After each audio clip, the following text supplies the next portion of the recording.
नमस्कार दोस्तों, स्वागत है आपके अपने ही चैनल मास्टरमाइंड पे। ये सीरीज़ जो है एडिटोरियल पुस्तक से ली गई है, वॉल्यूम 2 से। उसका फर्स्ट प्रैक्टिस टेस्ट है।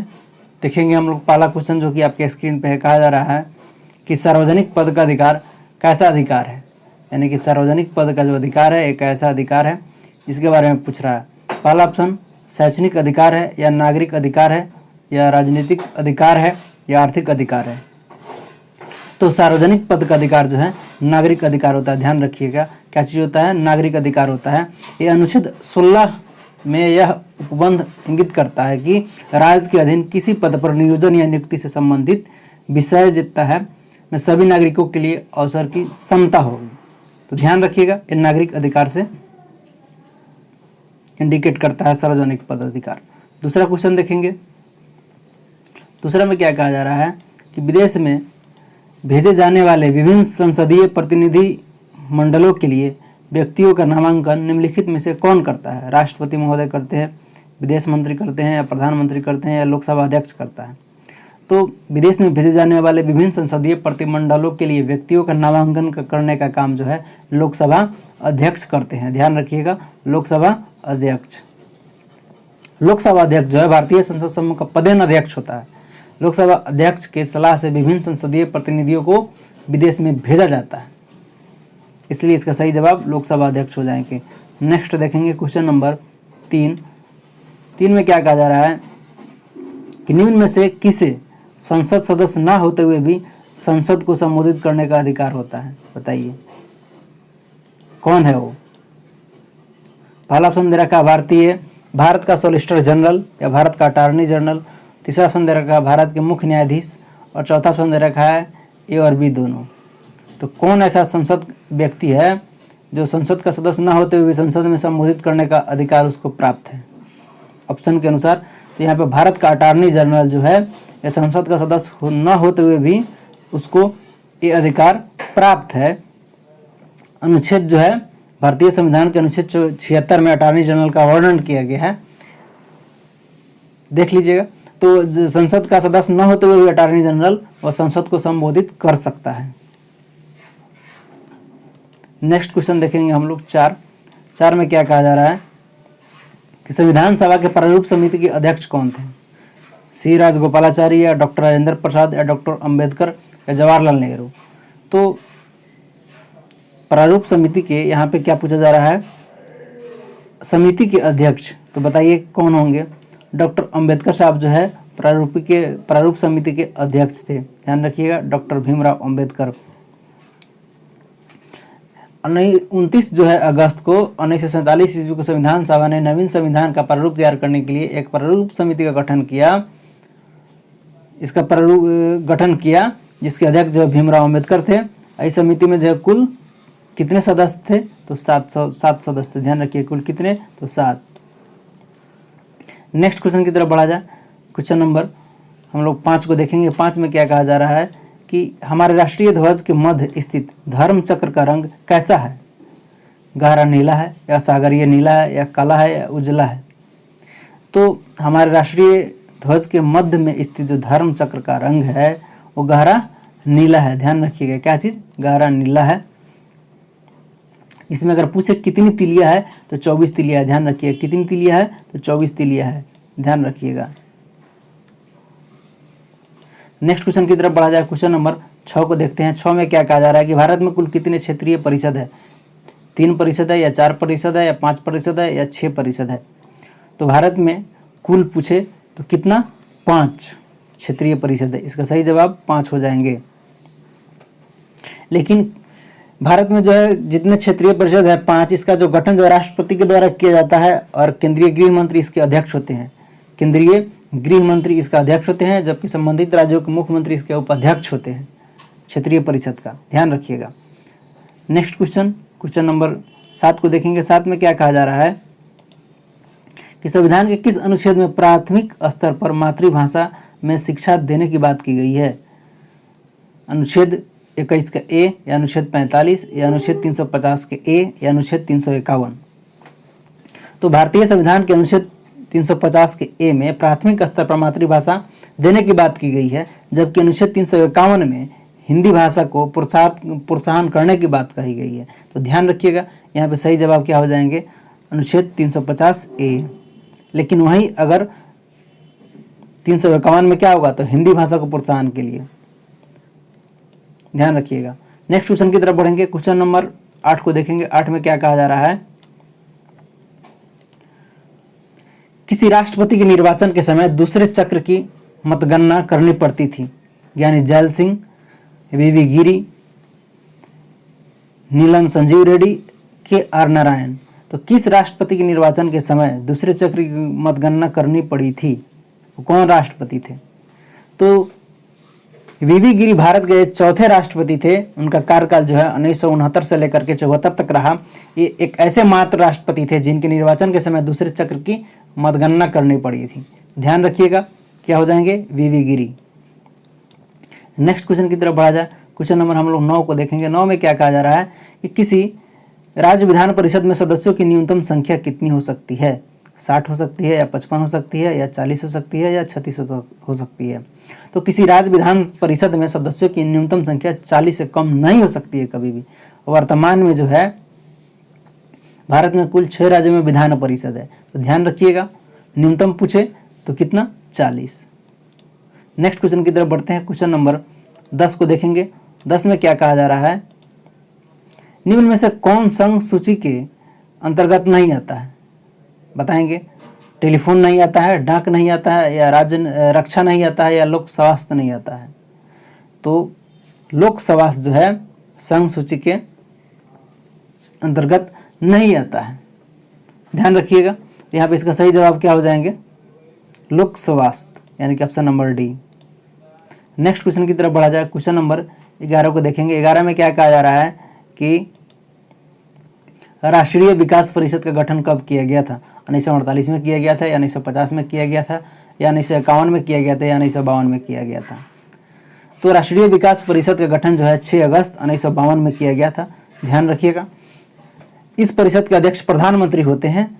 के संथानम ने राष्ट्रीय विकास परिषद को सुपर कैबिनेट की संज्ञा दी थी।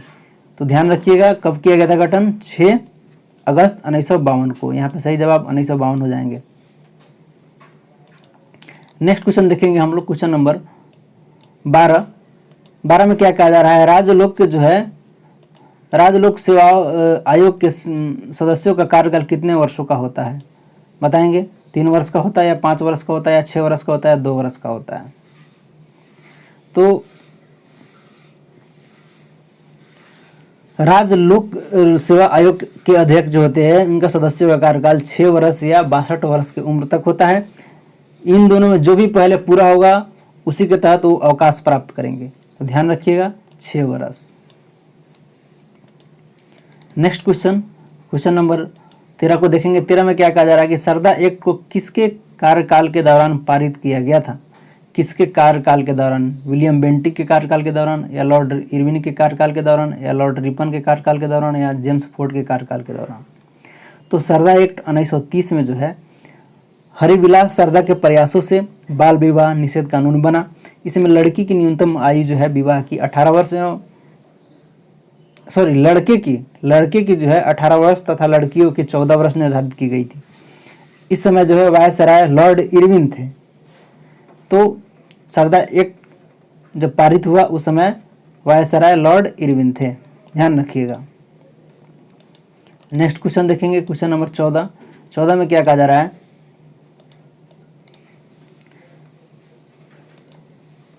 पील कमीशन की सिफारिशों के बाद भारतीय सैनिकों तथा यूरोपीय सैनिकों की संख्या का अनुपात कितना था?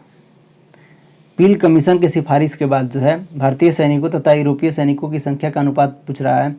तो 1858 की उद्घोषणा के बाद पील कमीशन की सिफारिशों के अनुसार भारतीय सैनिकों तथा यूरोपीय सैनिकों की संख्या का अनुपात 5:1 से जो घटकर 2:1 कर दिया गया था। ध्यान रखिएगा, और दोनों ऑप्शन में दे रखा है 5 और 1 और 2 और 1, मिस्टेक मत कीजिएगा। तो पहले 5:1 था, बाद में जो इसको 2:1 कर दिया गया था।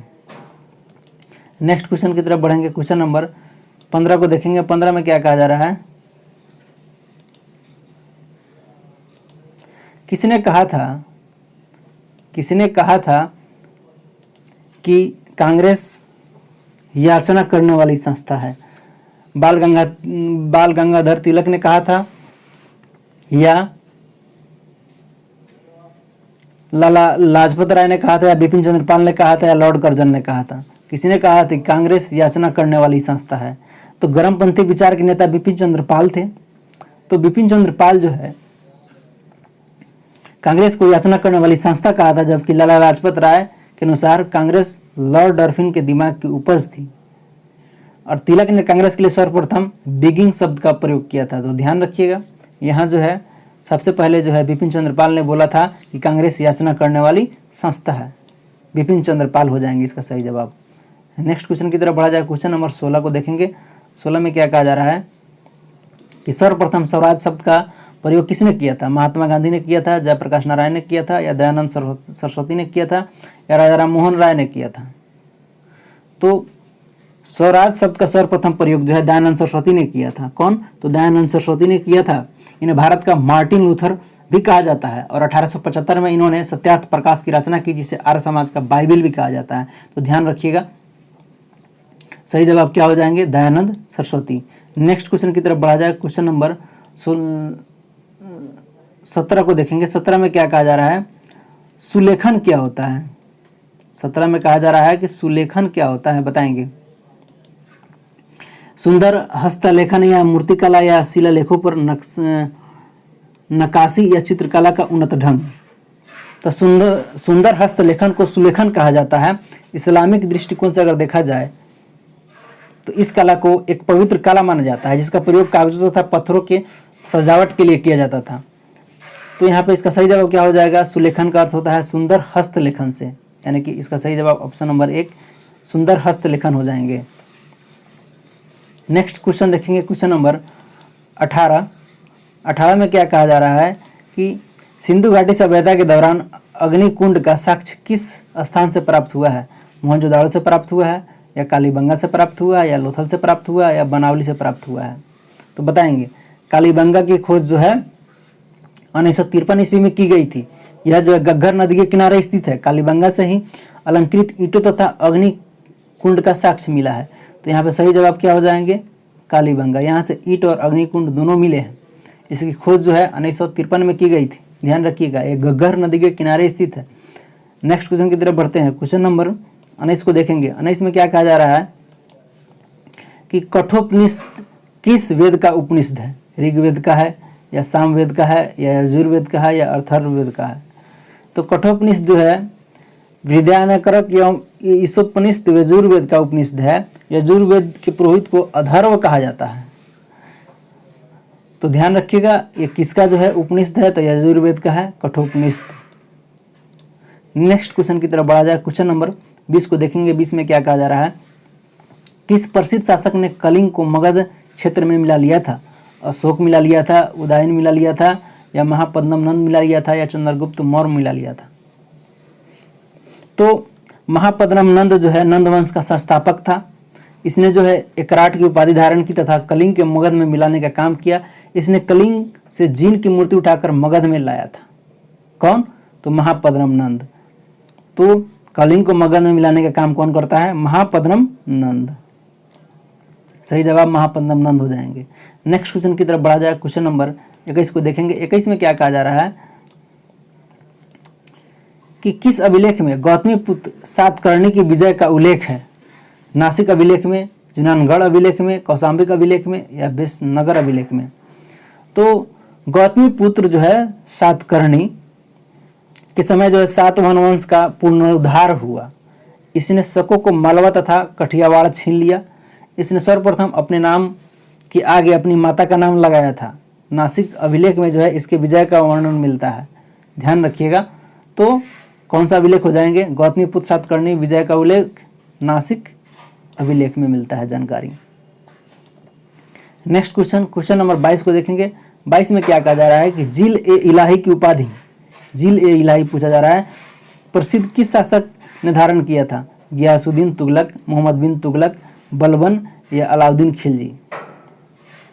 तो बलबन ने जो है राजत्व का नया सिद्धांत प्रतिपादित किया था। वह प्रथम सुल्तान था जिसने राजत्व की स्पष्ट व्याख्या की था। इसी ने जिले इलाही तथा ईश्वर की प्रतिनिधि की उपाधि धारण कर लिया था। कौन? तो बलबन। ध्यान रखिएगा, यहाँ पे सही जवाब क्या हो जाएंगे? ऑप्शन सी यानी कि बलबन। नेक्स्ट क्वेश्चन की तरफ बढ़ा जाए। क्वेश्चन नंबर 23 को देखेंगे। 23 में क्या कहा जा रहा है? मजहरनामा की घोषणा अकबर ने किस वर्ष किया था? 1575 में किया था, 1579 में किया था, 1582 में किया था या 1585 में किया था? तो अकबर ने जो है मजहरनामा की घोषणा 1579 में किया था। मजहरनामा के द्वारा अकबर ने जो है स्वयं को धर्म के मामले में सर्वोच्च बना लिया और 1575 में इसे इबादत खाना की स्थापना किया था। कौन? अकबर। ध्यान रखिएगा। तो यहाँ पे सही जवाब 1579 हो जाएंगे। नेक्स्ट देखेंगे क्वेश्चन नंबर हम लोग 24 को देखेंगे। 24 में कहा जा रहा है कि किस देश के सहयोग से राजा महेंद्र प्रताप ने काबुल में अंतरिम सरकार की स्थापना की थी? जापान के सहयोग से या जर्मनी के सहयोग से या रूस के सहयोग से या फ्रांस के सहयोग से? तो 1915 ईस्वी में राजा महेंद्र प्रताप ने काबुल में अंतरिम सरकार की स्थापना वो जर्मनी के सहयोग से किया था। ध्यान रखिएगा, क्या हो जाएंगे? जर्मनी। नेक्स्ट क्वेश्चन की तरफ बढ़ा जाए। क्वेश्चन नंबर हम लोग 25 को देखेंगे। 25 में क्या कहा जा रहा है कि प्रथम बार अलग पाकिस्तान के निर्माण का प्रस्ताव कब पारित किया गया था? तो मुस्लिम लीग के लाहौर अधिवेशन 1940 में पहली बार जो है पाकिस्तान का निर्माण का प्रस्ताव पारित किया गया था। ध्यान रखिएगा, 1940 ईस्वी में। नेक्स्ट क्वेश्चन की तरफ बढ़ा जाए। क्वेश्चन नंबर 26 को देखेंगे जो कि मैथमेटिक्स से है। कहा जा रहा है 26 में कि ए किसी काम को 6 दिन में कर सकता है, बी को पूरा करने में 8 दिन समय लगता है, सी उसी काम को पूरा करने में ए और बी का साथ के द्वारा साथ काम करने के लिए गए समय के बराबर समय लेता है। यदि बी तथा सी काम करे तो उन्हें काम पूरा करने में कितना समय लगेगा? तो ए जो है कितना भाग काम करेगा? 1/6 भाग काम करेगा। अब बी जो है कितना काम करेगा? 1/8 भाग काम करेगा। और सी के द्वारा कहा जा रहा है कि दोनों जो है करता है, तो क्या हो जाएगा? 1/6 + 1/8 कीजिएगा तो आपको 7/24 आएगा, 24 भाग। तो बी + सी का कार्य निकाल लीजिएगा, वहीं आपका आंसर आ जाएगा। अब कुल पूछेगा तो उसको जो है बी तथा सी के द्वारा जो है कार्य को पूरा करने में कुल कितना समय लगेगा, तो उसका उलट दीजिएगा, वही आंसर आएगा। देख लीजिएगा आप लोग बना के क्या आंसर आता है। नेक्स्ट क्वेश्चन की तरफ बढ़ेंगे। क्वेश्चन नंबर 27 भी मैथमेटिक्स से है। देखा जाए 27 में क्या कहा जा रहा है कि 1 kg मिश्रण धातु में तांबा की मात्रा कितना होगा यदि मिश्र धातु में इतना % तांबा और इतना % जस्ता तथा शेष टीन है? तो 1 kg में 1000 ग्राम होता है। तो मान लीजिएगा कि मिश्र धातु 100 ग्राम है, 100% है, सॉरी, तो इसमें 32% क्या है आपका? तांबा है और 40% क्या है आपका? जस्ता है। तो बच गया कितना, यानी कि 28% आपका टीन हो जाएगा। तो तांबे की मात्रा निकालना है तो 1000 ग्राम में निकालिएगा ना, परसेंटेज 100 पर निकालिएगा तो 1000 × 32 कीजिएगा और भाग्य 100 जितना आएगा वो आपका ग्राम हो जाएगा। तो देख लीजिएगा इसमें कौन आता है, आप लोग कमेंट कीजिएगा। नेक्स्ट क्वेश्चन देखेंगे। Question number 28। 28 में कहा जा रहा है कि एक निश्चित राशि पर इतना % की दर से 2 वर्ष के चक्रवृद्धि ब्याज पर साधारण ब्याज का अंतर 45 रुपया है, तो राशि क्या है? तो यहाँ आपको क्या निकालना है बताइए? आर दिया है और आपको टी दिया है और CI भी दिया है। CI माइनस SI भी आपको दिया है, कितना? 45। साधारण ब्याज और चक्रवृद्धि ब्याज का अंतर दे रखा है। तो आपसे पूछा जा रहा है कि राशि क्या है, कि P निकालना है। तो निकाल करके बताइएगा आप लोग। इस क्वेश्चन को भी बना कर कमेंट कीजिएगा। नेक्स्ट देखा जाए क्वेश्चन नंबर 29 को देखते हैं। 29 में क्या कहा जा रहा है कि 5 क्रमागत सम संख्या का औसत 40 है। मान लीजिए 5 क्रमागत संख्या x और x + 2, x + 4, x + 6 और x + 8 है। तो उसको 5 से रेशियो से भाग दीजिएगा और उसका औसत 40 है, बराबर 40 कर दीजिएगा, जो आएगा वही आंसर होगा। नेक्स्ट देखेंगे क्वेश्चन नंबर 30 को देखेंगे। 30 में क्या कहा जा रहा है 30 में कहा जा रहा है कि 28 मीटर व्यास वाले एक वृत्ताकार मैदान के समतल करने की लागत क्या होगी यदि शुल्क रुपया 125 रुपये प्रति वर्ग मीटर है, तब पाई का मान 22/7 दे रखा है। तो वृत्ताकार मैदान की त्रिज्या निकालिएगा और उसका क्षेत्रफल निकालिएगा। दोनों निकालने के बाद जो है तब उसका जो है खर्च निकालिएगा। आप लोग इसको भी बना करके कमेंट कीजिएगा। हम आगे बढ़ते हैं। चलिए नेक्स्ट क्वेश्चन नंबर 31 को देखेंगे। 31 में क्या कहा जा रहा है कि केंद्रीय औद्योगिक जो सुरक्षा बल की स्थापना किस वर्ष की गई थी, बताएंगे। 1951 में किया गया था या 1956 में किया गया था, 1965 में किया गया था, 1969 में किया गया था। तो केंद्रीय सुरक्षा बल की स्थापना 1969 में किया गया था। ध्यान रखिएगा 1969, सही जवाब 1969 हो जाएंगे। नेक्स्ट क्वेश्चन की तरफ बढ़ा जाए। क्वेश्चन नंबर 32 को देखेंगे। 32 में क्या कहा जा रहा है कि निम्नलिखित में से कौन सा ऐसा देश है जो क्षेत्रफल तथा जनसंख्या दोनों में समान स्थान रखता है।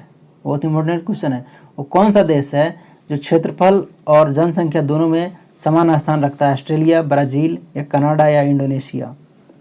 तो ब्राजील एक ऐसा मात्र देश है जो क्षेत्रफल के दृष्टिकोण से तथा जनसंख्या के दृष्टिकोण से विश्व में 5वां स्थान रखता है। कितना, तो विश्व में जो है 5वां स्थान रखेगा। ध्यान रखिएगा विश्व में 5वां स्थान रखेगा। कौन, ब्राजील रखेगा।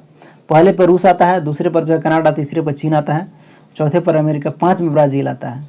किस हिसाब से, तो क्षेत्रफल की दृष्टि से। अगर जनसंख्या की दृष्टि से बात किया जाए तो प्रथम में चीन आता है, दूसरे में आपका भारत आएगा, तीसरा में अमेरिका आएगा और 4 में इंडोनेशिया और 5 में ब्राजील आएगा। तो ब्राजील एक ऐसा देश है जो कि क्षेत्रफल और जनसंख्या की दृष्टि से समान है और इसका क्रम 5वां है। आगे बढ़ेंगे। क्वेश्चन नंबर 33 को देखेंगे। 33 में क्या कहा जा रहा है कि कंचनजंगा पर्वत, कंचनजंगा से पूछ दिया है क्वेश्चन। कहा जा रहा है कंचनजंगा पर्वत हिमालय के किस श्रेणी के अंतर्गत आता है। ट्रांस हिमालय के श्रेणी के अंतर्गत आता है या बृहत हिमालय के श्रेणी के अंतर्गत आता है या शिवालिक हिमालय के श्रेणी के अंतर्गत आता है या उपयुक्त में से कोई नहीं। तो कंचनजंगा किस हिमालय के श्रेणी के अंतर्गत आता है। कंचनजंगा, नंगा पर्वत या नंदा देवी, कामेट, ये सब जितना पर्वत है हिमालय या हिमाद्री के अंतर्गत आता है। ठीक है ना, बृहत हिमालय या हिमाद्री के अंतर्गत आएगा। कंचनजंगा की ऊंचाई 8,586 किलोमीटर है। ध्यान रखिएगा ये बृहत हिमालय के अंतर्गत आता है। 8,586 किलोमीटर इसकी जो है ऊंचाई है। नेक्स्ट क्वेश्चन की तरफ बढ़ा जाए। क्वेश्चन नंबर 34 को देखेंगे। 34 में क्या कहा जा रहा है कि मालदीव एवं मनिकाय के मध्य कौन सा चैनल अवस्थित है। 8 डिग्री चैनल अवस्थित है या 9 डिग्री चैनल अवस्थित है या 10 डिग्री चैनल अवस्थित है या ग्रैंड चैनल अवस्थित है। तो मालदीव एवं मनिकाय के जो मध्य जो है 8 डिग्री चैनल अवस्थित है। कितना, 8 डिग्री। ध्यान रखिएगा। नेक्स्ट क्वेश्चन की तरफ बढ़ा जाए। 9 डिग्री जो है ये लक्षद्वीप और तथा मनिकाय के बीच अवस्थित है और जो 10 डिग्री जो है ये किसके बीच है, अंडमान निकोबार के मध्य जो है चैनल अवस्थित है। 10 वाला, ये 10 वाला, ये लक्षद्वीप और अंडमान, ये लेकिन तो आपको मालदीव की है। तो यहाँ पे सही जवाब आपका 8 डिग्री चैनल हो जाएगा, ये मालदीव मनिकाय का। नेक्स्ट क्वेश्चन की तरफ बढ़ा जाए। क्वेश्चन नंबर हम लोग 35 को देखेंगे। 35 में क्या कहा जा रहा है कि बिहार जलप्रपात निम्नलिखित में से किस नदी पर स्थित है। नर्मदा नदी पर स्थित है या गोकक नदी पर स्थित है या गंडक नदी पर स्थित है या टोंस नदी पर स्थित है। तो बिहार जलप्रपात जो है टोंस नदी पर स्थित है। इसकी ऊंचाई जो है 100 मीटर है। टोंस नदी यमुना की सहायक नदी है। टोंस नदी यमुना की सहायक नदी है। इसकी ऊंचाई जो है 100 मीटर है। ध्यान रखिएगा। नेक्स्ट क्वेश्चन की तरफ बढ़ा जाए। क्वेश्चन नंबर 36 को देखते हैं। 36 में कहा जा रहा है कि लाल मिट्टी यानी कि रेड सॉइल का लाल रंग किसकी उपस्थिति के कारण होता है। मैग्नेटाइट के या लौह ऑक्साइड के या पोटास के या उपयुक्त सभी। तो लाल मिट्टी का लाल रंग लौह ऑक्साइड की उपस्थिति के कारण होता है। यह अम्लीय प्राकृतिक मिट्टी होती है तथा इसमें नाइट्रोजन और फास्फोरस की कमी होती है। तो ध्यान रखिएगा इसका सही जवाब क्या हो जाएंगे, लौह ऑक्साइड के कारण होता है। Option number B. नेक्स्ट देखेंगे क्वेश्चन नंबर 37 में क्या कहा जा रहा है कि भारतीय प्रायद्वीप में सिंचाई का प्रमुख साधन क्या है। नदी है, कुआं है या तालाब है या नलकूप है। तो भारतीय प्रायद्वीप में सिंचाई का प्रमुख साधन तालाब है। तालाब द्वारा सर्वाधिक सिंचाई तमिलनाडु राज्य में की जाती है, ध्यान रखिएगा। तालाब द्वारा सर्वाधिक सिंचाई कहाँ किया जाएगा? तमिलनाडु राज्य में। लेकिन भारत में सिंचाई का प्रमुख साधन आपका तालाब ही है। नेक्स्ट क्वेश्चन की तरफ बढ़ेंगे। क्वेश्चन नंबर हम लोग 38 को देखेंगे। 38 में क्या कहा जा रहा है कि कुलसी एवं धनसिरी किसकी सहायक नदियाँ हैं? यमुना की सहायक नदियाँ है, या कृष्णा की सहायक नदियाँ है, या ब्रह्मपुत्र की सहायक नदियाँ है, या चंबल की सहायक नदियाँ हैं? तो ब्रह्मपुत्र नदी का उद्गम तिब्बत के जो है मानसरोवर झील से होता है। ध्यान रखिएगा, यह नदी जो है तिब्बत, भारत तथा बांग्लादेश में प्रवाहित होती है। ब्रह्मपुत्र की जो है सहायक नदियाँ कुलसी है, धनसिरी है, और मानस है, और तीस्ता है। तो क्वेश्चन में पूछा जा रहा है कुलसी एवं धनसिरी किसकी सहायक नदियाँ है? तो बताएंगे ये ब्रह्मपुत्र की सहायक नदियाँ है, यानी कि ऑप्शन नंबर सी इसका सही जवाब हो जाएंगे, ब्रह्मपुत्र। नेक्स्ट क्वेश्चन की तरफ बढ़ा जाए। क्वेश्चन नंबर 39 को देखेंगे। 39 में क्या कहा जा रहा है कि निम्नलिखित में से किस झील की अवस्थिति केवल एक देश में है? मसीगंज झील, या सुप्रियर झील, या मलावी झील, या चाड़ झील? तो मसीगंज झील का विस्तार जो है केवल संयुक्त राज्य अमेरिका में है, जबकि सुप्रियर झील का विस्तार अमेरिका तथा कनाडा देश तक है। मसीगंज झील की क्षेत्रफल जो है लगभग 57,800 वर्ग किलोमीटर है।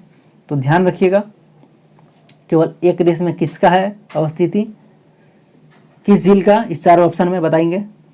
तो मसीगंज झील का।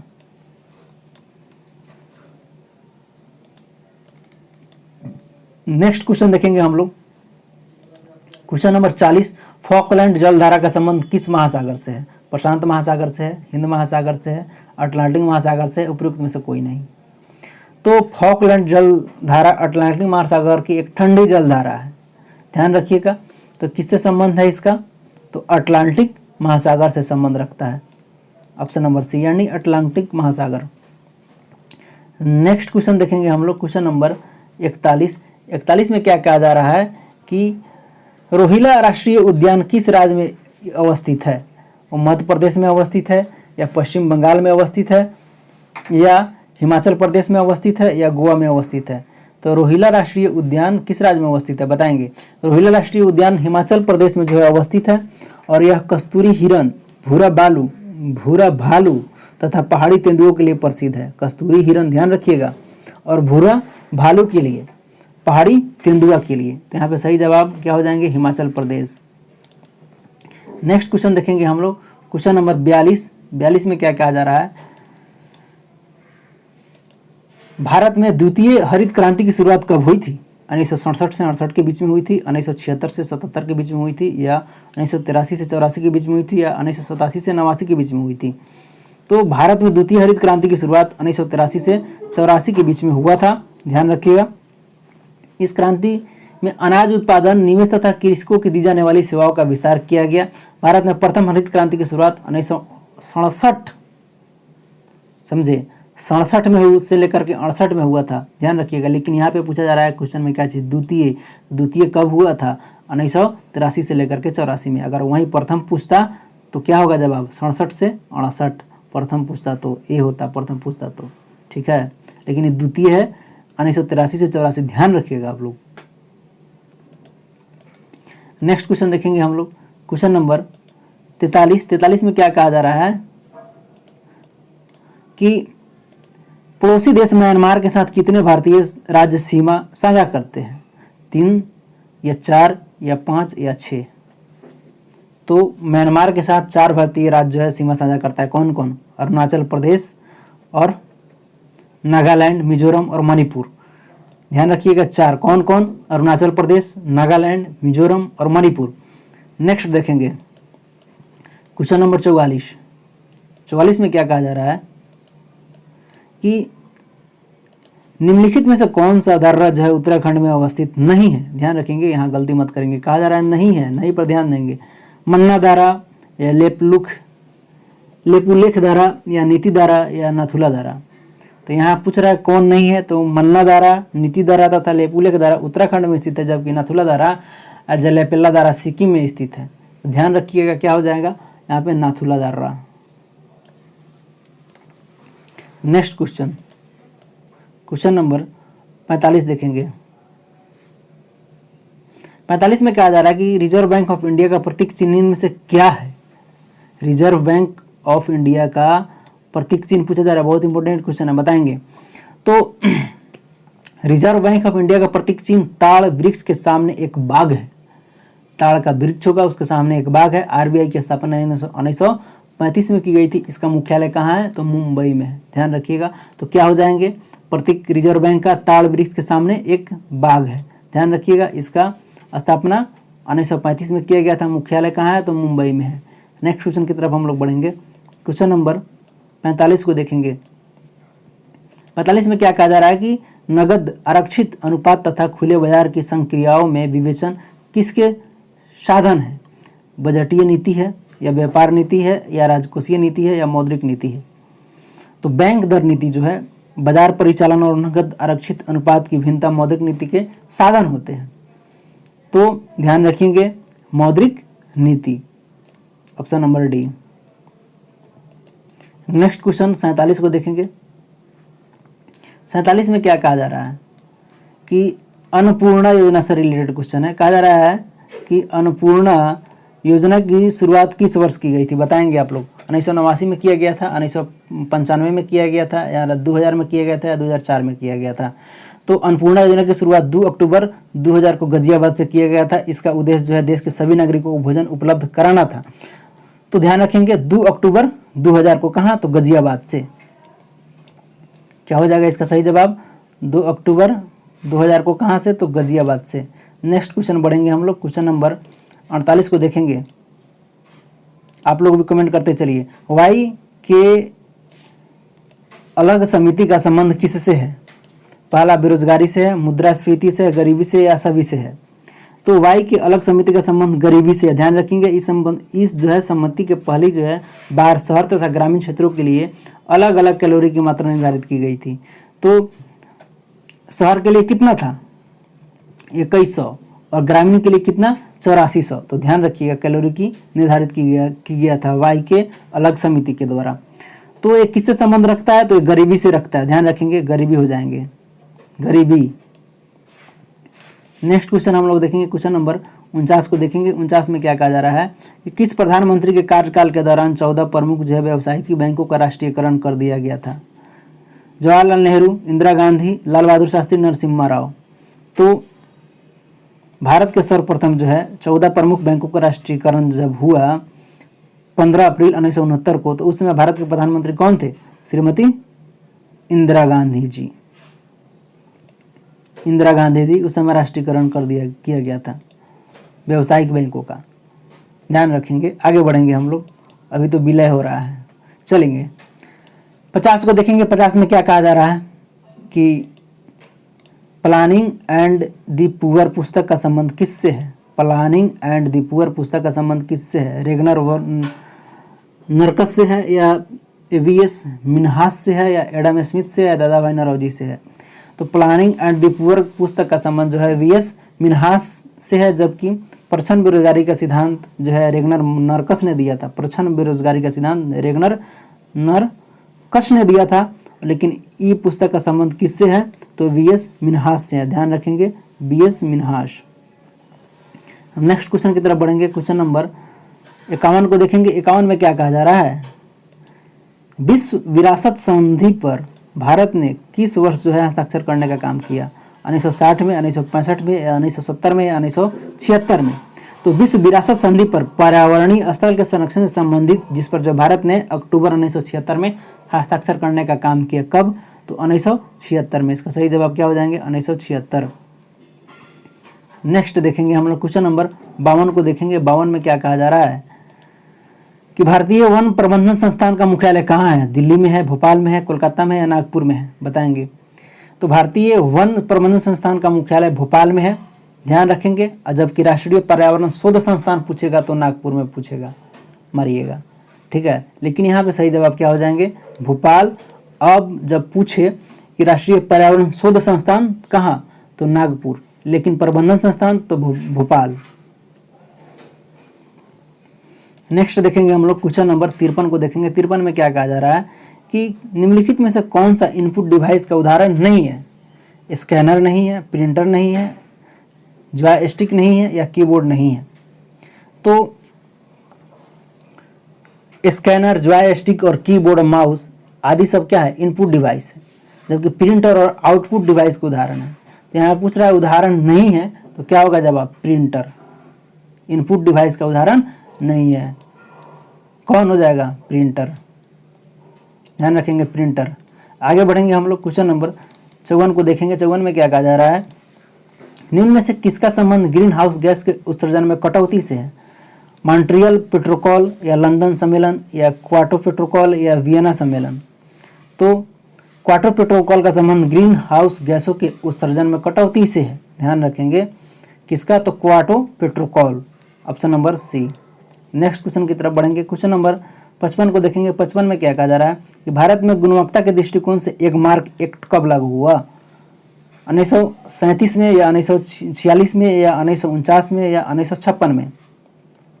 तो भारत में गुणवत्ता दृष्टिकोण से एक मार्क एक्ट जो है 8 मई 1937 को सर्वप्रथम लागू किया गया था।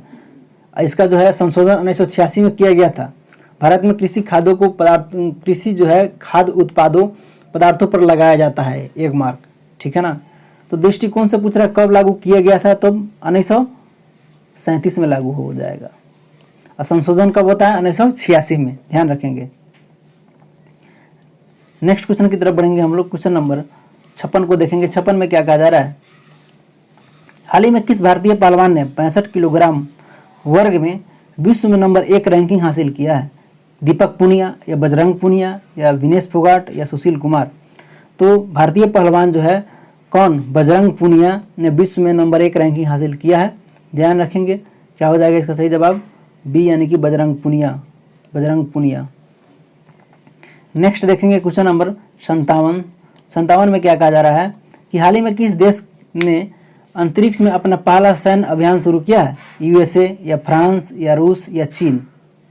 कहाँ, तो अंतरिक्ष में पूछ रहा है। ध्यान रखेंगे पहला सैन्य अभ्यास अंतरिक्ष में कौन किया, बताएंगे, करंट का क्वेश्चन है। तो फ्रांस ने जो है हाल ही में अंतरिक्ष में अपना पहला सैन्य अभ्यास शुरू किया है। इसका जो है उद्देश्य है कि हमले की स्थिति में अपने अंतरिक्ष उपग्रहों और अन्य उपकरणों की जो है रक्षा के लिए अपने अंतरिक्ष कमान की क्षमता का आकलन करता है। तो ध्यान रखेंगे कौन किया था, तो फ्रांस किया था पहला। नेक्स्ट क्वेश्चन की तरफ बढ़ेंगे हम लोग। क्वेश्चन नंबर 58 को देखेंगे। 58 में क्या कहा जा रहा है कि 10 मार्च 2021 को किस स्कॉर्पियन पनडुब्बी को भारतीय नौसेना में शामिल किया गया है, आईएनएस करंज को, आईएनएस वेला को, आईएनएस वागीर को या आईएनएस खांदेरी को। तो आईएनएस करंज को जो है भारत की तीसरी स्कॉर्पियन श्रेणी की जो है पनडुब्बी है, जिसे मार्च 2021 को भारतीय नौसेना में शामिल किया गया है। क्या हो जाएंगे, आईएनएस करंज। नेक्स्ट क्वेश्चन देखेंगे हम लोग। क्वेश्चन नंबर 59 को देखेंगे। 59 में क्या कहा जा रहा है कि किस कंपनी ने भारत में महिला सशक्तिकरण के लिए अनुदान में 25 जो है मिलियन अमेरिकी डॉलर का अनावरण किया है, गूगल किया है या फेसबुक किया है या एप्पल किया है या अमेजन किया है। तो गूगल जो है अंतर्राष्ट्रीय महिला दिवस के अवसर पर जो है भारत में 8 मार्च को मनाया जाता है। ध्यान रखिएगा, अंतर्राष्ट्रीय महिला दिवस। तो भारत में जो है महिलाओं को आर्थिक सशक्तिकरण सपोर्ट करने के लिए गूगल और अल्फाबेट के सीईओ सुंदर पिचाई ने, कौन, सुंदर पिचाई ने भारत और दुनिया भर में गैर लाभकारी और सामाजिक उद्यमियों को 25 मिलियन डॉलर अनुदान देने की घोषणा किया है गूगल के द्वारा। ध्यान रखेंगे यहाँ पे क्या हो जाएंगे, गूगल। नेक्स्ट देखेंगे हम लोग। क्वेश्चन नंबर 60 को देखेंगे। 60 में क्या कहा जा रहा है, हाल ही में जारी किए गए ग्लोबल जेंडर गैप रिपोर्ट 2021 में भारत का स्थान क्या है, बताएंगे। 129वां स्थान है या 133वां स्थान है या 139वां स्थान है या 140वां स्थान है, कौन सा स्थान है। तो प्रतिवर्ष जो है वर्ल्ड इकोनॉमिक फोरम के द्वारा एक ग्लोबल जेंडर गैप इंडेक्स जारी किया जाता है। वर्ष 2021 में भारत का स्थान कितना है, तो 140वां है। ध्यान रखेंगे 140 है भारत का। नेक्स्ट क्वेश्चन की तरफ बढ़ेंगे हम लोग। क्वेश्चन नंबर 61 को देखेंगे। 61 में क्या कहा जा रहा है कि 7 मार्च 2021 को एक जो है हेलीकॉप्टर जो है दुर्घटना में अरबपति, कौन अरबपति, तो ओलिवियर डसलॉर्ट का निधन हो गया, या किस देश के सदस्य संसद के सदस्य थे? जर्मनी के संसद के सदस्य थे, या ब्रिटेन के, या फ्रांस के, या इटली के? ये किस देश के संसद के सदस्य थे बताएंगे? तो ये राफेल बनाने वाली कंपनी जो है दासा के मालिक, राफेल जो आया भारत में, दासा के मालिक कौन है? ओलिवियर दासा की हाल ही में जो हेलीकॉप्टर क्रैश में मौत हो गई। ओलिवियर दासा फ्रांस के संसद के सदस्य थे। कहाँ? तो फ्रांस के संसद के सदस्य थे। यही जो है हेलीकॉप्टर कौन बनाया था बताएंगे? भारत में जो राफेल आया है इसी का मालिक है ओलिवियर दासा। आगे देखेंगे हम लोग क्वेश्चन नंबर 62 में क्या कहा जा रहा है कि राज्यसभा और लोकसभा टीवी का विलय करके एक जो है संयुक्त चैनल शुरू किया गया, जिसका नाम क्या है? राज्यसभा टीवी और लोकसभा जब टीवी था उसका विलय कर दिया गया है। अब एक संयुक्त चैनल शुरू किया गया जिसका नाम क्या होगा? संकल्प टीवी होगा, या संसद टीवी होगा, या भारत चैनल होगा, या लोक टीवी होगा। तो राज्यसभा टीवी और लोकसभा टीवी का विलय करके नए चैनल का नाम जो है संसद टीवी रखा गया है। रिटायर्ड आईएएस अधिकारी रवि कपूर को 1 साल के लिए इसका सीईओ नियुक्त किया गया है। रवि कपूर जो है इसके 1 साल के लिए सीईओ होंगे। लेकिन ये दोनों का विलय करके क्या नाम रख दिया गया है? संसद टीवी। अब इसी पर आपको देखने को मिलेगा, राज्यसभा और लोकसभा टीवी बंद हो गया। ध्यान देंगे आगे क्वेश्चन 63 को। 63 में क्या कहा जा रहा है? निम्न में से कौन सा शहर ईज ऑफ लिविंग 2020 की सूची में पहले स्थान पर है? दिल्ली, बेंगलुरु, या पुणे, या हैदराबाद? तो भारत में 10 लाख से अधिक की आबादी वाले जितना शहर है ईज ऑफ लिविंग के मामले में बेंगलुरु जो है टॉप पर है। ध्यान रखेंगे यहाँ क्या सही जवाब हो जाएगा? बेंगलुरु 2020 की सूची में पहले स्थान पर है ईज ऑफ लिविंग में। नेक्स्ट क्वेश्चन देखेंगे हम लोग 64 में क्या कहा जा रहा है कि हाल ही में किस जो है केंद्रीय मंत्रालय ने कैच द रेन अभियान शुरू किया है? स्वास्थ्य मंत्रालय ने, पर्यावरण मंत्रालय ने, जल शक्ति मंत्रालय के द्वारा, या महिला बाल विकास मंत्रालय के द्वारा? कैच द रेन अभियान। तो कैच द रेन अभियान जो है केंद्रीय जल शक्ति मंत्रालय ने वर्षा जल जो है संरक्षण पर केंद्रित कैच द रेन अभियान शुरू किया है। ध्यान रखेंगे किस मंत्रालय के द्वारा? तो जल शक्ति मंत्रालय के द्वारा। सही जवाब ऑप्शन नंबर सी हो जाएंगे। नेक्स्ट क्वेश्चन की तरफ बढ़ा जाए, क्वेश्चन नंबर 65 को देखेंगे। 65 में क्या कहा जा रहा है कि चुनाव आयोग ने पश्चिम बंगाल के विधानसभा चुनाव को कितने चरणों में कराए जाने की घोषणा की है? 5 चरण में हुआ था, या 6 चरण में, या 7 चरण में, या 8 चरण में? तो ये चुनाव आयोग ने पश्चिम बंगाल में 27 मार्च से लेकर के 29 अप्रैल तक जो है 8 चरणों में विधानसभा चुनाव करने की घोषणा किया था। यह सबसे जो है राज्य में अब तक का लंबा चुनाव हुआ है। तो यहाँ पे क्या हो जाएगा? 8 चरणों में। नेक्स्ट देखेंगे क्वेश्चन नंबर 66 में क्या कहा जा रहा है कि हाल ही में किस जो है राज्य ने प्लास्टिक कचरे से निर्मित पहली सड़क निर्माण किया है? प्लास्टिक कचरे से निर्मित पहला सड़क का निर्माण कौन राज्य कर दिया है भाई? मेघालय कर दिया है, या त्रिपुरा किया है, या मणिपुर किया है, या असम किया है? तो त्रिपुरा ने जो है सड़कों के निर्माण के लिए प्लास्टिक कचरे का उपयोग शुरू किया है। इसका मुख्य उद्देश्य जो है प्लास्टिक कचरे को कम करना और पर्यावरण को प्लास्टिक मुक्त बनाना है। तो कौन सा राज्य होगा वो बताएंगे? त्रिपुरा। नेक्स्ट क्वेश्चन नंबर 67 को देखेंगे। 67 में क्या कहा जा रहा है कि हाल ही में राज्यसभा में विपक्ष नेता के रूप में किसे नामित किया गया? राज्यसभा के विपक्ष के नेता के रूप में कौन बने हैं बताएंगे? मल्लिकार्जुन खड़गे, या आनंद शर्मा, या पी चिदम्बरम, या दिग्विजय सिंह? तो क्या होगा सही जवाब? तो भारतीय राष्ट्रीय कांग्रेस ने जो है पार्टी के दिग्गज नेता किसको? मल्लिकार्जुन खड़गे को जो है राज्यसभा में विपक्ष के नेता के रूप में चुनने का काम किया। यहाँ पे सही जवाब मल्लिकार्जुन खड़गे हो जाएंगे। नेक्स्ट क्वेश्चन देखेंगे हम लोग, क्वेश्चन नंबर 68 को देखेंगे। 68 में क्या कहा जा रहा है? किस राज्य सरकार ने हाल ही में कोविड-19 वॉरियर मेमोरियल के निर्माण की घोषणा की है? आंध्र प्रदेश सरकार ने, उड़ीसा सरकार ने, या झारखंड सरकार ने, या तेलंगाना सरकार ने? कौन सरकार? तो उड़ीसा सरकार ने जो है कोविड-19 वॉरियर मेमोरियल के निर्माण की घोषणा की है। ध्यान रखेंगे क्या हो जाएगा? उड़ीसा सरकार। नेक्स्ट क्वेश्चन देखेंगे, क्वेश्चन नंबर 69 में क्या कहा जा रहा है? किस केंद्रीय मंत्री ने हाल ही में ई छावनी पोर्टल लॉन्च किया है? अमित शाह ने, राजनाथ सिंह ने, या नरेंद्र मोदी ने या स्मृति ईरानी ने। तो रक्षा मंत्री राजनाथ सिंह के द्वारा ये छावनी पोर्टल लॉन्च किया गया है, ध्यान रखेंगे, यहाँ पे राजनाथ सिंह हो जाएंगे। नेक्स्ट क्वेश्चन देखेंगे 70 में क्या कहा जा रहा है कि वी विल श्योरली सस्टेन पुस्तक के लेखक कौन है? अभिजीता गुप्ता या श्री अय्यर या विश्वरूप राय या जवाहर सेन।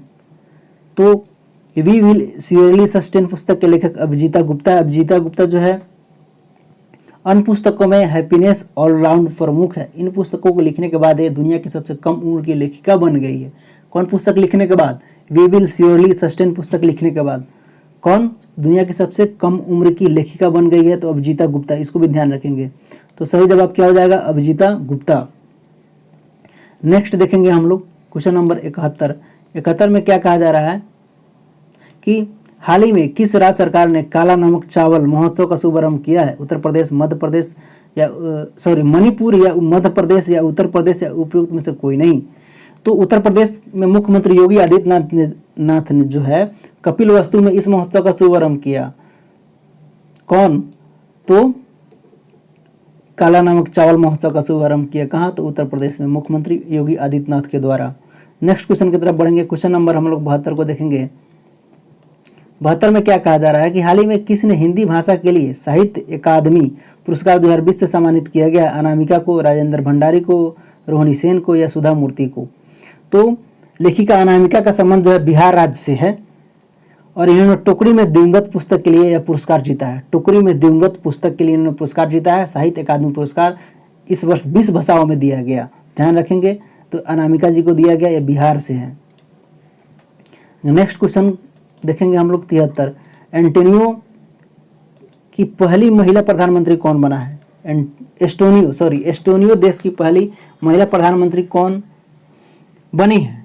काजा कलाश या जुजाना कैपिटोवा या सोला जेवड़े या केलास पाउले। तो एस्टोनिया यूरोप महाद्वीप का एक देश है। एस्टोनिया जो है एक यूरोप महाद्वीप का एक देश है। इस देश की पहली महिला प्रधानमंत्री काजा कलाश बनी है। एस्टोनिया की राजधानी कहाँ है? टालिन है, ध्यान रखेंगे। इसकी राजधानी कहाँ है? टालिन। और काजा कलाश इसकी प्रथम महिला प्रधानमंत्री बनी है, काजा कलाश। आगे देखेंगे क्वेश्चन नंबर 74 को देखेंगे। 74 में जो पूछा जा रहा है थीम से रिलेटेड है कि वर्ल्ड वेटलैंड्स डे 2021 का थीम क्या था? तो वर्ल्ड वेटलैंड्स डे 2021 का थीम वेटलैंड्स एंड वाटर है, ध्यान रखेंगे। यह विश्व वेटलैंड दिवस प्रतिवर्ष 2 फरवरी को मनाया जाता है। यह दिवस जो है आर्द्र भूमि के महत्वपूर्ण भूमिका के बारे में विश्व जागरूकता बढ़ाने के लिए मनाया जाता है। तो इसका थीम था वेटलैंड एंड क्या? वाटर, यानी कि सही जवाब ऑप्शन नंबर 1 हो जाएगा। इसका थीम वेटलैंड्स एंड वाटर है। नेक्स्ट देखेंगे क्वेश्चन नंबर 75 में क्या कहा जा रहा है कि आर्थिक सर्वेक्षण 2020-21 के अनुसार वित्त वर्ष 2021-22 में भारत की वास्तविक जीडीपी कितने प्रतिशत बढ़ने का अनुमान है? बताएंगे। 9% बढ़ने का अनुमान है या 10% बढ़ने का अनुमान है या 11% बढ़ने का अनुमान है या 12% बढ़ने का अनुमान है? तो ये अनुमान कितना है? 11% बढ़ने का अनुमान है, ध्यान रखेंगे। नेक्स्ट क्वेश्चन की तरफ बढ़ेंगे हम लोग। क्वेश्चन नंबर 76 जो कि दादा साहब फाल्के पुरस्कार से रिलेटेड है, पढ़ेंगे और बनाएंगे। कहा जा रहा है कि दादा साहब फाल्के अवार्ड के लिए किस अभिनेता को चुना गया है? सोनू सूद को चुना गया है या रजनीकांत को चुना गया है या अमिताभ बच्चन को चुना गया है? तो दादा साहब फाल्के अवार्ड जो है 51वां दादा साहब फाल्के अवार्ड किसको मिला है? बताएंगे। रजनीकांत जी को मिला है, रजनीकांत जी को। आगे बढ़ेंगे हम लोग। क्वेश्चन नंबर 77 को देखेंगे। 77 में क्या कहा जा रहा है कि जनवरी 2021 में किस राज्य में 1600 टन लिथियम भंडार की खोज की गई है? तमिलनाडु में, आंध्र प्रदेश में या कर्नाटक में या मध्य प्रदेश में? तो भारत में परमाणु ऊर्जा आयोग की इकाई परमाणु खनिज जो है निदेशालय के शोधकर्ताओं ने कर्नाटक के मंड्या में जो है 1600 टन जो लिथियम भंडार खोज करने का काम किया है। कहाँ? कर्नाटक के मंड्या में, कर्नाटक में। आगे बढ़ेंगे हम लोग। क्वेश्चन नंबर 78 को देखेंगे। 78 में क्या कहा जा रहा है कि 51वें अंतर्राष्ट्रीय फिल्म जो है महोत्सव के लिए फोकस देश के रूप में किसे चुना गया है? भूटान को चुना गया है या नेपाल को चुना गया है या अफगानिस्तान को चुना गया है या बांग्लादेश को चुना गया है? किसको चुना गया है बताएंगे आप लोग। तो यहाँ पे क्या होगा सही जवाब? तो बांग्लादेश को जो है अंतर्राष्ट्रीय फिल्म महोत्सव के नए फोकस देश के रूप में चुना गया है, यानी कि option number D Bangladesh. Next देखेंगे क्वेश्चन नंबर 79। कहा जा रहा है कि हाल ही में सर्वोच्च न्यायालय के मुख्य न्यायाधीश के रूप में किसे नियुक्त किया गया है? सुशील चंद्रा को नियुक्त किया गया है या एन.वी. रमना को नियुक्त किया गया है या जस्टिस आरिफ मोहम्मद को नियुक्त किया गया है या जी.एस.सी.एम. चतुर्वेदी को नियुक्त किया गया है? तो सर्वोच्च न्यायालय के 48वें मुख्य न्यायाधीश के रूप में एन.वी. रमना को नियुक्त किया गया है। ध्यान रखेंगे, या शरद अरविंद बोबड़े का स्थान लेंगे। तो एन.वी. रमना 48वें होंगे। नेक्स्ट देखेंगे हम लोग क्वेश्चन नंबर 80 को देखेंगे। 80 में क्या कहा जा रहा है कि हाल ही में किए गए घोषणा के अनुसार भारत किस देश में पूर्व परमाणु ऊर्जा संयंत्र स्थापित करेगा? नेपाल में करेगा या बांग्लादेश में करेगा या श्रीलंका में करेगा? उपयुक्त में से कोई नहीं। तो हाल ही में किए गए घोषणा के अनुसार भारत किस देश में अपना जो है पूर्व परमाणु ऊर्जा संयंत्र स्थापित करेगा बताएंगे। तो ये जो है प्रधानमंत्री नरेंद्र मोदी ने अपने बांग्लादेश के दौरे पर परमाणु ऊर्जा संयंत्र स्थापित करने की घोषणा किया है। तो कहाँ करेगा, तो किसके सहयोग से करेगा अगर पूछ दिया एग्जाम में? तो यह संयंत्र जो है रूस के सहयोग से करेगा।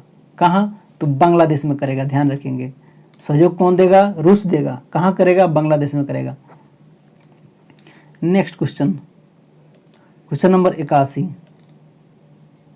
81 को देखेंगे हम लोग। 81 में क्या कहा जा रहा है कि दो निकायों के बीच ऊष्मा के प्रवाह दिशा किस पर निर्भर करती है?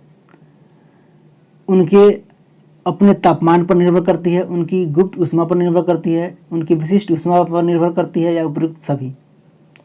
तो किसी भी दो निकायों के बीच ऊष्मा का प्रवाह उनके निकायों में तापांतर के कारण होता है। ऊष्मा का प्रवाह हमेशा जो है उच्च ताप की वस्तु से निम्न ताप की ओर जाती है। ध्यान रखेंगे, तो उनके अपने तापमान पर होगा। तो क्या हो जाएगा सही जवाब? उनके अपने तापमान पर। नेक्स्ट देखेंगे क्वेश्चन नंबर हम लोग 82 में क्या कहा जा रहा है कि नीले रंग तथा हरे रंग के मिश्रण से कौन सा रंग प्राप्त होता है? जब नीला रंग तथा हरा रंग मिलाइएगा तो कौन सा रंग बनेगा बताएंगे?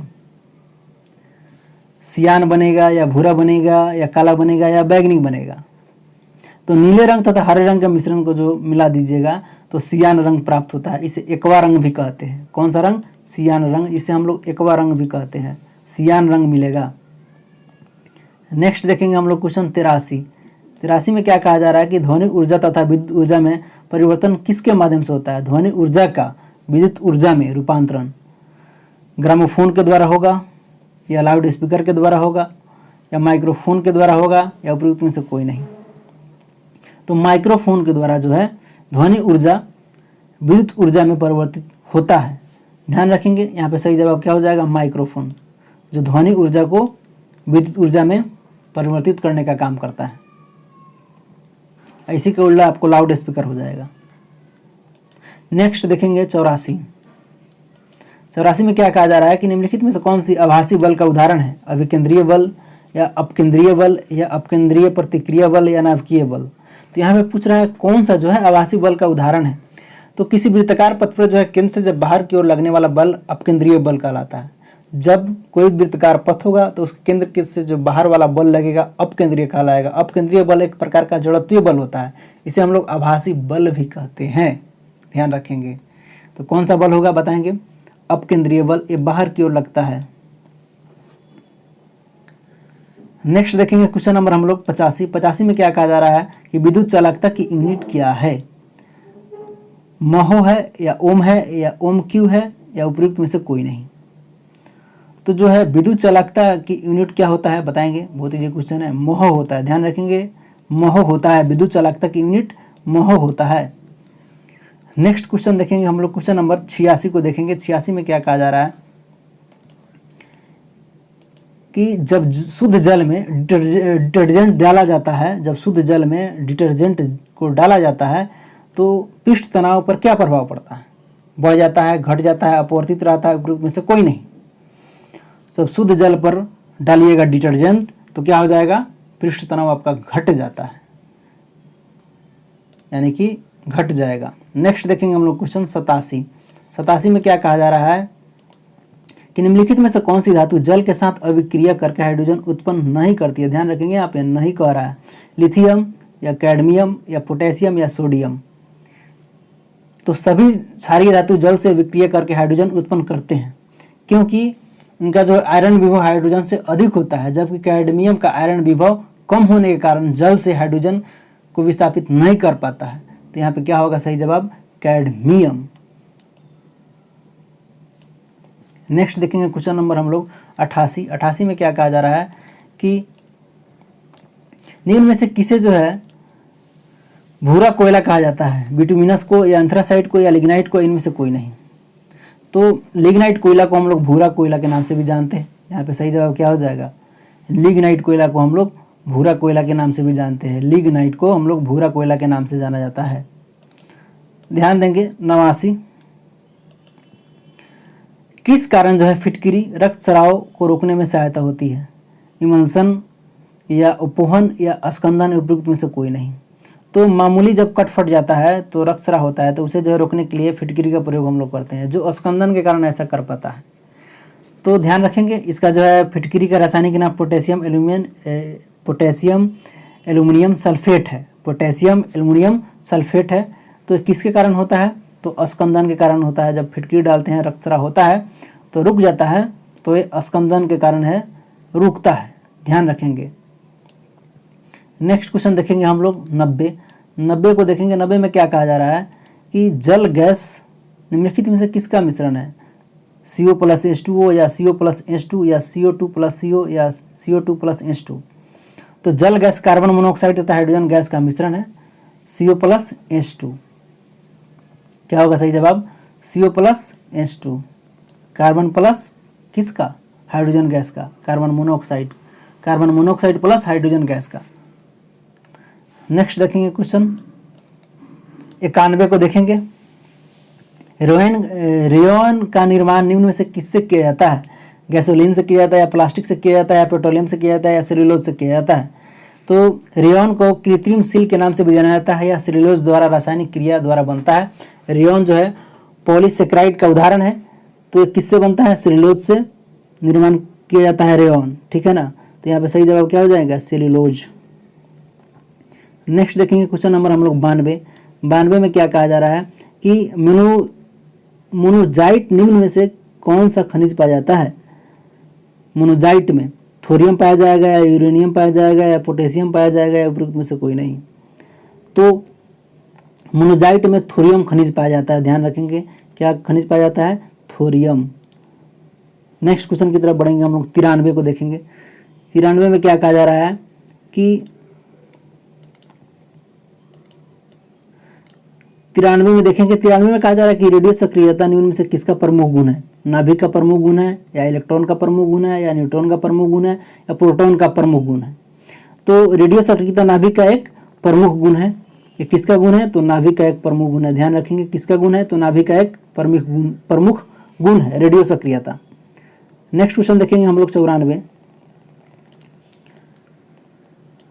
में क्या कहा जा रहा है कि वनस्पति घी के औद्योगिक उत्पादन में कौन सी विधि प्रयोग में लाई जाती है, अवकरण विधि या अपचयन विधि या आयनन विधि या ऑक्सीकरण विधि। तो इसमें जो है अपचयन विधि का प्रयोग में लाया जाता है, अपचयन विधि के द्वारा। ध्यान रखेंगे इसका सही जवाब क्या हो जाएगा, अपचयन। नेक्स्ट क्वेश्चन की तरफ बढ़ेंगे हम लोग 95 को देखेंगे। निम्न में से किस विटामिन का संश्लेषण यकृत द्वारा किया जाता है, विटामिन ए, विटामिन ई या विटामिन डी या उपयुक्त में से सभी। तो विटामिन ए का संश्लेषण यकृत के द्वारा किया जाता है। यकृत ए का बहुत ही कम समय के लिए संचयन भी करता है। तो ध्यान रखेंगे किसका, तो विटामिन ए के द्वारा किया जाता है। नेक्स्ट क्वेश्चन की तरफ बढ़ेंगे हम लोग। क्वेश्चन नंबर 96 को देखेंगे। 96 में क्या कहा जा रहा है कि भ्रूण की अप्रापोषिका किसमें सहायक होती है, श्वसन में या पाचन में या उत्सर्जन में या संरक्षण में। तो भ्रूण की अप्रापोषिका जो है मुख्यतः उत्सर्जन में सहायक होता है या भ्रूण उपचायन से उत्पादन CO2 यूरिया आदि का उत्सर्जन करने का काम करता है।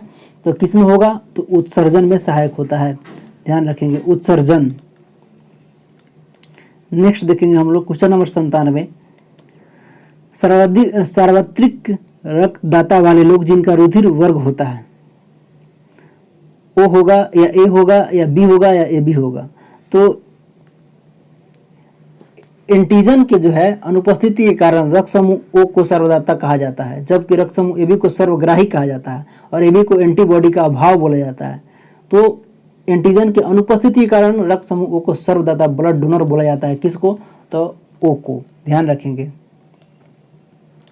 नेक्स्ट देखेंगे क्वेश्चन नंबर 98 को देखेंगे। 98 में क्या कहा जा रहा है कि किस शिरा के द्वारा फेफड़ों में हृदय से शुद्ध रक्त का प्रवाह होता है? यकृत शिरा के द्वारा, महाशिरा के द्वारा या फुफ्फुस शिरा के द्वारा या वृक्कीय शिरा के द्वारा? तो फुफ्फुस शिरा फेफड़ों के हृदय के बाएं भाग में शुद्ध रक्त का प्रवाह करती है। फुफ्फुस शिरा क्या हो जाएगा? सही जवाब फुफ्फुस शिरा के द्वारा। नेक्स्ट देखेंगे क्वेश्चन नंबर 99। 99 में क्या कहा जा रहा है कि गुणसूत्रों में होते हैं। गुणसूत्रों में क्या होते हैं? डीएनए तथा लिपिड एसिड या आरएनए तथा एनीमो या डीएनए तथा प्रोटीन और आरएनए तथा शुगर। तो गुणसूत्र जो है सभी वनस्पतियों और प्राणियों की कोशिकाओं में पाया जाने वाला तंतु रूपी पिंड होता है, जो सभी जो है आनुवांशिक गुणों को निर्धारित एवं संचारित करने का काम करता है। यह डीएनए तथा इसमें प्रोटीन होता है। गुणसूत्रों में डीएनए तथा प्रोटीन होता है, ध्यान रखेंगे। आज का इस सेट का जो है लास्ट क्वेश्चन है, ध्यान पूर्वक बनाएंगे। कहा जा रहा है कि कालाजार नामक रोग किसके द्वारा संचारित होता है? एनोफिलीज मक्खी के द्वारा या घरेलू मक्खी के द्वारा या सिक्ता मक्खी के द्वारा, ट्रेटसी मक्खी के द्वारा? तो कालाजार जो है सिक्ता मक्खी के द्वारा संचारित होता है। इसका रोग का प्रभाव पलीहा, लीवर, मेरीरज्जू आदि पर प्रभाव पड़ता है। तो किस मक्खी के द्वारा? तो सिक्ता मक्खी के द्वारा कालाजार नामक जो है रोग संचारित होता है। वीडियो देखने के लिए और साथ देने के लिए बहुत बहुत धन्यवाद। हम फिर मिलते हैं इसके दूसरे सीरीज में। इस वीडियो को आप अपने सारे दोस्तों में ज़रूर शेयर कर दें और वीडियो को लाइक ज़रूर करें। आप लोग देखते हैं लेकिन लाइक नहीं करते हैं। फिर मिलते हैं हम लोग नेक्स्ट वीडियो में। जय हिंद, जय भारत।